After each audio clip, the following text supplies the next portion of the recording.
চলছে এবং বিশেষ করে বিগত দিনে শীতের সময় ক্রিকেট খেলাধুলা হলেও বর্তমানে আমাদের দেশের বাইরে বছরব্যাপী ক্রিকেট টুর্নামেন্ট আমরা দেখতে পাই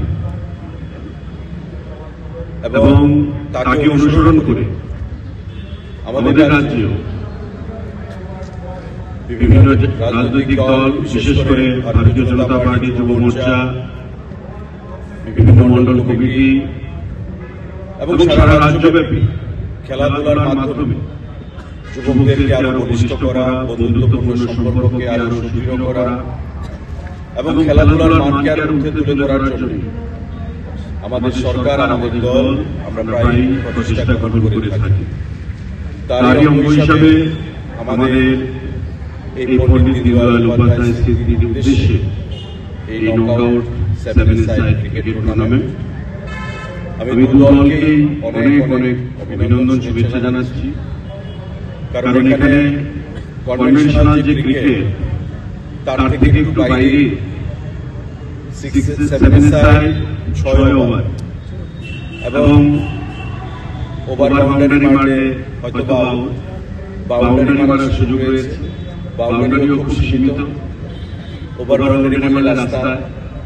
তো স্বাভাবিকভাবে এখানে একটা প্লেয়ারের যে ধৈর্য, তার যে পেশেন্স, সেই ধৈর্য বা পেশেন্সে সেখানে পরিচয় দিতে হবে। আবার টিমকেও যেতে হবে, রানও করতে হবে।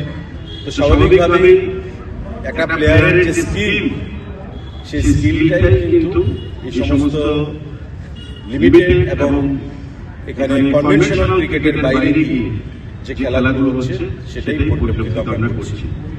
তো এখানে আমাদের রাজ্যে বিগত দিনে অনেক ভালো ক্রিকেটার বিভিন্ন অঞ্চল থেকে, বিভিন্ন রাজ্যে, বিভিন্ন প্রান্ত থেকে আমরা দেখেছি। এটা টেনিসে, ডিউসে যারা আমাদের জাতীয় স্তরে পর্যন্ত গিয়ে প্র্যাকটিস করেছেন বা ডাক পেয়েছেন, আমাদের আন্ডার-19 বলুন, আমাদের সিকে নাইডু বলুন, আমাদের রঞ্জি বলুন, প্রতিটি ক্ষেত্রে রাজ্যের এবং রাজ্যের বাইরের প্লেয়াররা মিলে আমাদের ত্রিপুরা রাজ্যকে খেলাধুলার জগতে একটা উৎকৃষ্ট জায়গা আমরা পৌঁছে দিতে সক্ষম হয়েছি আমাদের সরকারের আমলে। আগামী দিনে আমাদের লক্ষ্য আরো অনেক দূর। এই সমস্ত খেলাধুলা থেকে, এই সমস্ত টুর্নামেন্ট থেকে ভালো ভালো প্লেয়াররা